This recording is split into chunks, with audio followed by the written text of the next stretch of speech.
Hello guys, welcome back to our another video of data science. और आज है हमारा लेक्चर 7 और आज हम लोग देखने वाले हैं linear functions in data science.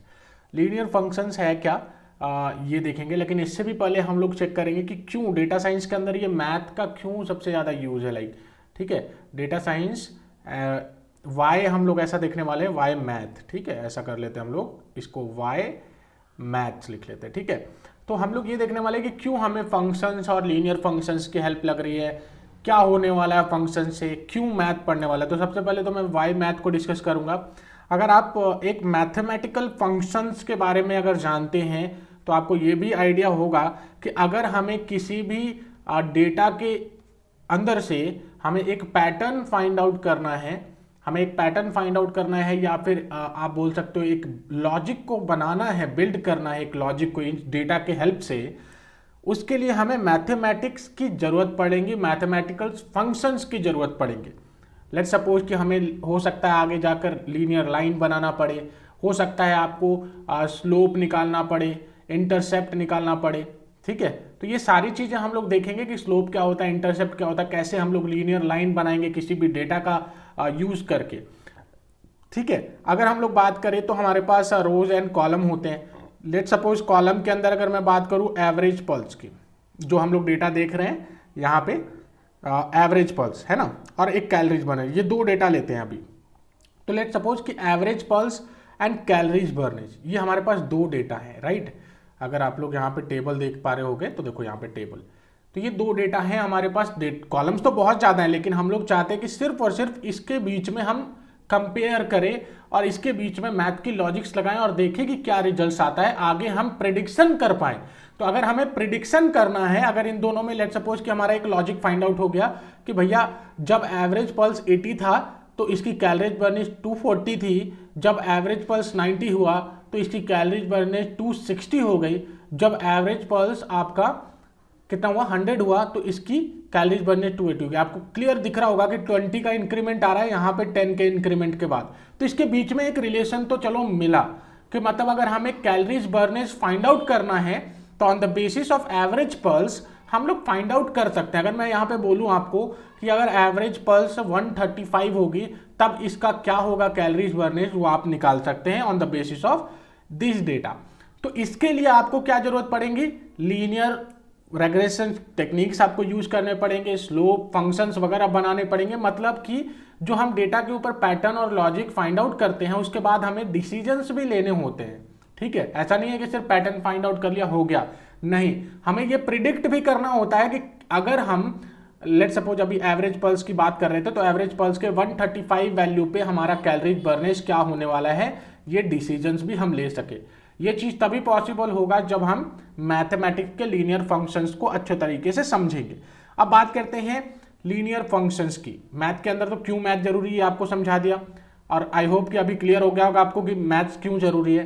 Linear functions की अगर हम लोग बात करें तो लीनियर फंक्शन आपको पता ही होगा कि हमें एक लीनियर लाइन ड्रॉ करने के लिए लीनियर फंक्शंस यूज करते हैं, इस्तेमाल में लेते हैं। अगर आपको लीनियर फंक्शंस की बात करूं तो f of x equals to m x plus c, where m is slope and c is intercept. ठीक है, अगर याद होगा तो आपको ये चीज क्लियर हो जाती है कि ये तो हम लोग 10th वाले क्लास के अंदर से ही स्टार्ट कर देते हैं वगैरह वगैरह। तो ये सारी चीजें आपको क्लियर होंगी कि यार ये स्लोप है और ये इंटरसेप्ट है, तो एक लीनियर लाइन हम लोग बना सकते हैं। तो इसको हम लोग वाई और एक्स बोलते थे और इसको हम लोग वाई बोलते थे, तो यहाँ पे लिखते थे y equals to m x plus c. तो ये क्या है, एक लीनियर लाइन को रिप्रेजेंट कर रहा है। लेट्स सपोज एक लीनियर लाइन है जहां पे x और y है। अब समझना इस चीज को, हम लोग लीनियर फंक्शंस पढ़ रहे हैं तो इस चीज को आप समझना कि यहाँ पे हमारा डिपेंडेंट और इंडिपेंडेंट बहुत ही मैटर करता है। फॉर एग्जाम्पल अगर हम यहाँ पे देखें एफ ऑफ एक्स, ठीक है, और यहाँ पे लिख रहे हैं एम एक्स प्लस सी, अगर हम x की वैल्यू चेंज करते जाएं तो एफ ऑफ एक्स यानी कि y की वैल्यू चेंज होते जाएगी, तो y is dependent on x value. ठीक है, तो याद रखना कि इंडिपेंडेंट जो होता है वो x होता है और डिपेंडेंट जो होता है वो y होता है। तो हमेशा जब हम y और x के बीच में ग्राफ बनाते हैं तो नीचे वाला जो x एक्सिस पे वैल्यू जिसकी भी आएंगी वो इंडिपेंडेंट वेरिएबल्स की आएंगी, और y वाले जगह पर जिसकी भी वैल्यू आएंगी वो डिपेंडेंट वेरिएबल्स की आएंगी। ठीक है, मतलब कि हम x की किसी भी वैल्यू पे इसको प्रिडिक्ट करेंगे, ठीक है, y को प्रिडिक्ट करेंगे, x के किसी भी वैल्यू पे हम y को प्रिडिक्ट करने वाले हैं यूजिंग लीनियर लाइन, ठीक है। अब हम लोग यहाँ पे ना एक काम करते हैं, ये तो हमारा लीनियर जो भी हमारा कंसेप्ट था लीनियर फंक्शंस का वो कंप्लीट हो गया है। अभी हम लोग एक कोशिश करते हैं कि एक लीनियर फंक्शंस इस ग्राफ के बेसिस पे बनाया जाए विदाउट यूजिंग पाइथन। अभी पाइथन को यूज नहीं कर रहे हैं, अगले क्लास से जब आप स्लोप और इंटरसेप्ट वगैरह निकालना सीखेंगे पाइथन से तो आपको क्लियरली एक लीनियर लाइन भी बनाना आ जाएगा। अभी के लिए हम लोग क्या करते हैं ना, एवरेज पल्स और कैलोरीज बर्नेज इन दोनों के बीच में हम लोग यहाँ पे देख रहे हैं कि यार स्लोप और इंटरसेप्ट हम लोग फाइंड आउट करते हैं, ठीक है। चलो, तो अगर हम देखें कि एक लीनियर लाइन की जो इक्वेशन होती है that is y equals to m x plus c where m is slope and c is intercept, तो अभी क्या करते हैं कि लेट्स सपोज कि x के जीरो वैल्यू पे इंटरसेप्ट होगा। अगर हम x की वैल्यू जीरो रखेंगे तो y इक्वल्स टू सी हो जाएगा, तो हमें इंटरसेप्ट मिल जाएगा, है ना। तो x के जीरो वैल्यू पे c क्या आने वाला है वो भी देखना है। चलो, एंड अगर हमें m की स्लोप की वैल्यू मिल जाए तो हमें इंटरसेप्ट की भी वैल्यू मिल जाएगी, ये भी हमें फाइंड आउट हो जाएगा, ठीक है ना। चलो, कैसे फाइंड आउट होगा, हमें स्लोप निकालने का याद होगा कि अगर हम m इक्वल्स टू स्लोप बोल रहे हैं तो स्लोप इक्वल्स टू क्या होता था, y2 minus y1 upon x2 minus x1। अगर हम इन दो कोऑर्डिनेट्स की बात करें, यहाँ पे हमारा x1 कॉमा y1 है, ठीक है, और यहाँ पे हमारा x2 कॉमा y2 है, तो इसका स्लोप कैसे निकालते थे, y2 minus y1 upon x2 minus x1। चलो थ्योरेटिकल निकालते हैं, दो दो पॉइंट्स हम लोग ले लेते हैं। अभी हम x को क्या मान रहे हैं, x को हम एवरेज पल्स मान रहे हैं अपने डेटा के अकॉर्डिंग, और y को हम क्या मान रहे हैं, कैलोरीज बर्नेज मांग रहे हैं, ठीक है।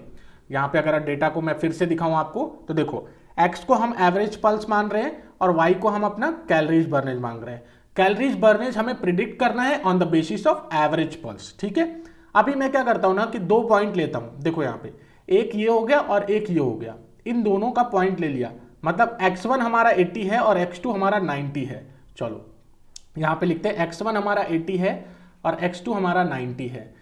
उसी हिसाब से अगर कैलोरीज बर्नेज y1 और y2 की वैल्यू निकाली जाए तो x1 के कॉरस्पॉन्डिंग में ये जो डॉट्स है ये है 240 दैट इज y1, और 90 के कॉरस्पॉन्डिंग में हमारा जो वैल्यू है 260 दैट इज y2।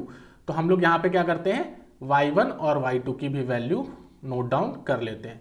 क्या था हमारा एक्चुअल में 240 एंड 260 है ना, 240 एंड 260।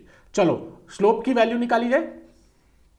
स्लोप कैसे निकलता है, y2 minus y1 that is 240 minus 260 that is 20 और 80 माइनस ये 10, तो हमारी स्लोप की वैल्यू क्या आई 2i। तो अब हम लोग क्या कर सकते हैं कि भैया यहाँ पे तो 2x लिख सकते हैं प्लस क्या लिख सकते हैं, c लिख सकते हैं इक्वल्स टू y। अब इंटरसेप्ट की वैल्यू कैसे निकाली जाए, कैसे निकालेंगे हम लोग इंटरसेप्ट की वैल्यू, तो अब हमें ये चीज है कि यार x की अगर किसी भी वैल्यू के लिए y की वैल्यू हमें पता है, जैसे कि x की 80 वैल्यू पे y की वैल्यू है 240, तो हम इंटरसेप्ट को भी निकाल सकते हैं ना। x की 80 वैल्यू पे y की वैल्यू 240 है, तो 240 equals to 2 into 80 plus c, तो यहां पे हमारा c क्या आया 160 माइनस 240 दैट इज 80, ठीक है। तो 80 आ गया हमारा इंटरसेप्ट। तो हमारा कंप्लीट जो इक्वेशन बना इस लीनियर लाइन का, ये जो हमारा दो वेरिएबल्स थे x और y, इसकी जो इक्वेशन बनी हमारी बनी y equals to 2x plus 80। सभी लोग एग्री करते होंगे। चलो ये तो हमने मैथ देखा, बट इसी चीज को अगर हम पाइथन के थ्रू बना पाए तो बड़े से बड़े डेटा के लिए हमारे लिए आसानी हो जाएगी और हम आसान तरीके से बना पाएंगे, ठीक है। तो अब हम लोग जब भी ग्राफ के बारे में पढ़ेंगे ना, तो जनरली हम लोग दो चीजें ध्यान में रखेंगे कि y हमारा हमेशा डिपेंडेंट वेरिएबल होता है, ठीक है, और x हमारा हमेशा इंडिपेंडेंट वेरिएबल होता है। इस चीज को बस आप याद रखिएगा, ठीक है। तो इस चीज को अगर आप याद रखेंगे तो ये बहुत ही आसान जाने वाला है। आने वाला टाइम भी जो है प्रिडिक्शंस वगैरह भी कर पाएंगे और मैं करके दिखाऊंगा, ठीक है। अभी अगर मैं बोलूं ना कि आप यहाँ पे वैल्यू पुट करो 135, तो आप y की वैल्यू बता देंगे, है ना। 135 इंटू कितना करना है 270 हो गया, प्लस 80 करेंगे और हमें वैल्यू मिल गई 350, है ना। 350 वैल्यू मिल गई y की। तो at point of 135 average pulse हमारी कैलोरीज बर्नेज कितनी होगी 350 की होगी। तो प्रिडिक्शंस आसान हो जाएगा आपके लिए अगर आप लॉजिक्स फाइंड आउट कर लेते हैं। उसके बाद आपको मैथ्स का यूज करना है, लीनियर का यूज करना है। लीनियर लाइंस क्रिएट करने से क्या होता है कि अगर आपकी लॉजिक्स अच्छी जा रही हैं तो आप आराम से, अगर मान के चलो इन दोनों, अब देखो ये चीज पॉसिबल क्यों हो पाया, अगर ये पूछेंगे आप कि ये चीज पॉसिबल क्यों हुआ, तो यहाँ पे जो डेटा है ना उस टाइप का है। जरूरी नहीं है कि हर डेटा इसी टाइप के हों और आप हर डेटा की यूजिंग आप एक लीनियर लाइन बना ले, नहीं, कहीं कहीं पॉलिनोमियल्स का जरूरत पड़ेगा, कहीं कहीं कर्व आ जाएंगे, ठीक है। तो पॉलिनोमियल्स भी एक इक्वेशंस फाइंड आउट करने के लिए आसान होता है, तो वो भी हम यूज करेंगे। तो यहाँ पे क्या है ना बेसिकली कि हम इन दो डेटा के बीच में एक लीनियर लाइन हम लोग देख रहे थे कि लीनियर लाइन है, डायरेक्टली प्रोपोर्शनल है, लीनियर लाइन है, हम लोग लीनियर फंक्शंस क्रिएट करते हैं। तो ये था मैथ का एक लेक्चर सिंपल सा। आई होप कि आपको ये कंसेप्ट समझ में आया होगा कि क्यों मैथ को यूज करते हैं, है ना, और लीनियर फंक्शंस कैसे क्रिएट करते हैं वो भी आपको समझ में आया होगा। बट आने वाले टाइम पे हम लोग अगले लेक्चर्स में इनफैक्ट हम लोग स्लोप और इंटरसेप्ट हम लोग पाइथन के थ्रू निकालने वाले हैं। तो पाइथन से कैसे निकाले, कौन सा मॉड्यूल यूज करना, वो सारी चीजें आपको नेक्स्ट लेक्चर में मिलेंगी। तो जब तक के लिए लाइक करें वीडियो को, अगर चैनल पर नए हो तो सब्सक्राइब करो और ज़्यादा से ज़्यादा कमेंट्स वगैरह करिए, कैसा लगा वीडियो एंड फीडबैक्स वगैरह कमेंट में ऐड कीजिए, ताकि हमें भी पता चले कि बच्चों को कैसा लग रहा है, डिफिकल्टीज तो नहीं है, और भी सारी चीज़ें हमें पता चले, ठीक है। तो प्यार दो बस, और हमारे तरफ से तो 110% मिल ही रहा है आपको, बस प्यार चाहिए। ये पूरा डेटा साइंस मैं कंप्लीट करने वाला हूँ, तो पूरी लेक्चर्स को फॉलो करो, पूरी ट्यूटोरियल्स को, ठीक है। चलो मिलते हैं नेक्स्ट लेक्चर में।